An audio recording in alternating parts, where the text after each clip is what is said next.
नमस्कार मित्रों, soul journey सतयुगा में आप सभी का स्वागत है। मैं पायल शाह आज आपसे डिस्कस कर रही हूँ कर्म। कर्म क्या है? वैसे कर्म को तो हम सभी समझते हैं ना, हम सभी जानते हैं, क्योंकि बार बार हम अपने जीवन में कई बार बोलते हैं कि कर्म कर्म यानी कि एक सज़ा, एक पनिशमेंट। जैसे हम जानते हैं कि न जाने हमने कौन से जन्मों के कर्म किए होंगे जिसका फल, जिसकी सज़ा हम आज भुगतते हैं। कर्म यानी डर, कर्म यानी सज़ा, कर्म यानी नेगेटिविटी।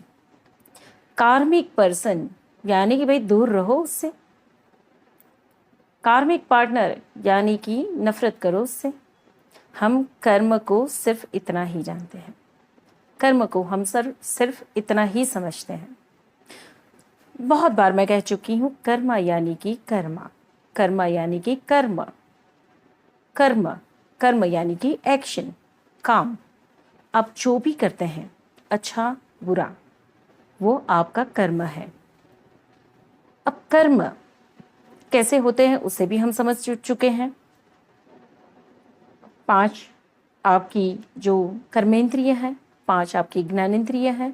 कर्म के 10 दरवाजे हैं, 2 पैर, 2 हाथ, 1 मुंह, ये 5 कर्मेंद्रिय यानी कि कर्म के 5 दरवाजे, और 2 आंखें, 2 कान और 1 जीभ जो है आपकी ज्ञानेंद्रिय। दूसरे 5 दरवाजे कर्म करने के 10 दरवाजे हैं। कर्म कितने प्रकार के होते हैं? 3 प्रकार के। कर्म मन, वचन और काया से होते हैं।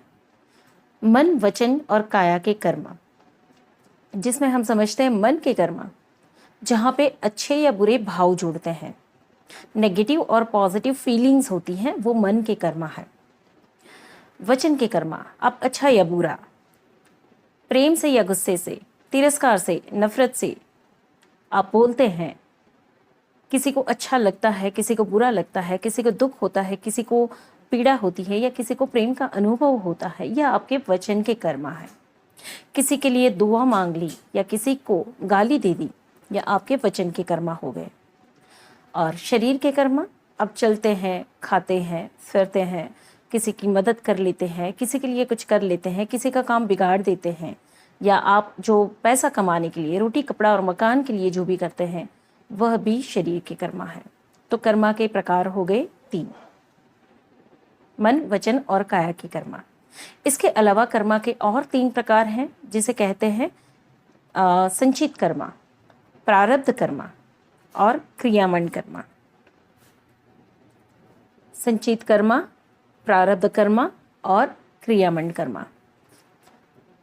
कर्म के 3 प्रकार हो गए। संचित कर्म क्या है?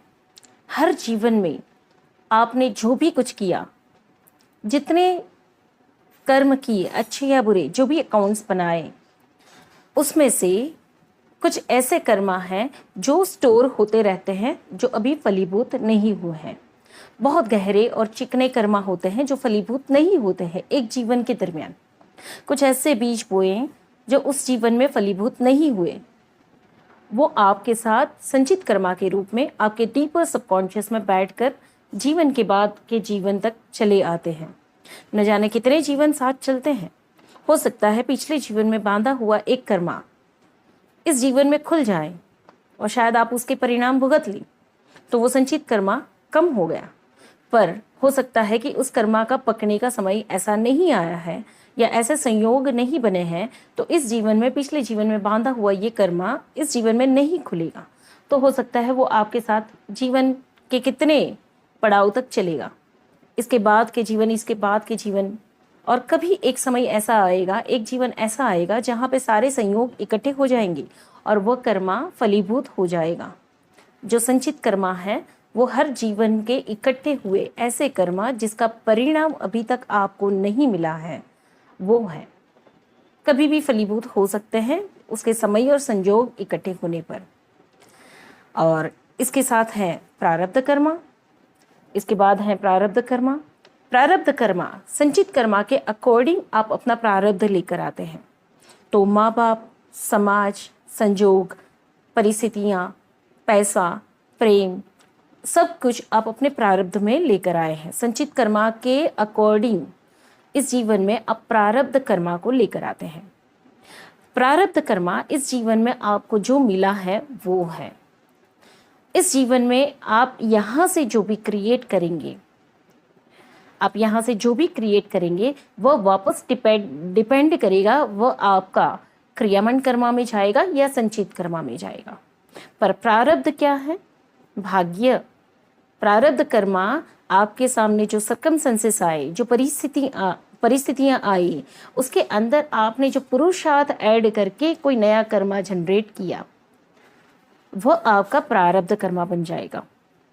प्रारब्ध कर्मा संचित कर्मा के अकॉर्डिंग इस जीवन में आप जो भी परिस्थितियां लेकर आते हैं वो आपका प्रारब्ध हुआ। पर उस परिस्थिति में आप क्या रिएक्ट करते हैं, आप नया कौन सा कर्मा बनाते हैं या कर्मा को रिलीज कर लेते हैं, वह डिपेंड करेगा आपके एक्शन पे और उसका आउटकम। यानी कि प्रारब्ध कर्मा से आपको ऐसे माँ बाप मिले जो आपको प्यार नहीं करते हैं, पर आपके हाथ में पुरुषार्थ है। यहाँ पे प्रारब्ध कर्मा अपना फल दिखा रहा है, पर आपके पास पुरुषार्थ है। आप एफर्ट्स देते हैं कि ऐसे अनलविंग मदर फादर को भी आप उतना प्रेम और केयर देते हैं और आप खुद को गिरने नहीं देते हैं, खुद को खुश रखते हैं, तो आपका ये प्रारब्ध कर्मा यहाँ पे समाप्त हो जाता है। ठीक है। और क्रियामन कर्मा क्या है? तो कि प्रारब्ध कर्मा में अगर आप नेगेटिव होते हैं, आप परिस्थितियों को प्रॉपरली डील नहीं कर पाते हैं, करंट एक्शन प्रॉपर नहीं लेते हैं, तो हो सकता है वो आपका क्रियामन कर्मा में कन्वर्ट हो जाएगा। अनलविंग फादर मदर या अनलविंग सिचुएशन या किसी ने आपके साथ दुश्मनी कर ली, वो आपके संचित कर्मा का फल था जो प्रारब्ध में मिला। पर उस दुश्मनी के चलते आपने उससे और बदला लेना ठान लिया, तो आपने उसको इस जीवन के लिए क्रियामन कर्मा जनरेट कर लिया उस व्यक्ति के साथ। अब ये दुश्मनी पूरे जीवन भर क्रियामन कर्मा बनकर आपको पनिश करेगी, सफर करवाएगी, गुस्से में रखेगी या दुख तकलीफ देगी। अब जीवन के अंत तक इस क्रियामन कर्मा को, यानी कि इस दुश्मनी को या इस अनलविंग फादर मदर को आपने रिलीज नहीं किया, तो ये आपका संचित कर्मा बन जाएगा। आपका लेसन अनरिजॉल्व हो गया, पेंडिंग हो गया।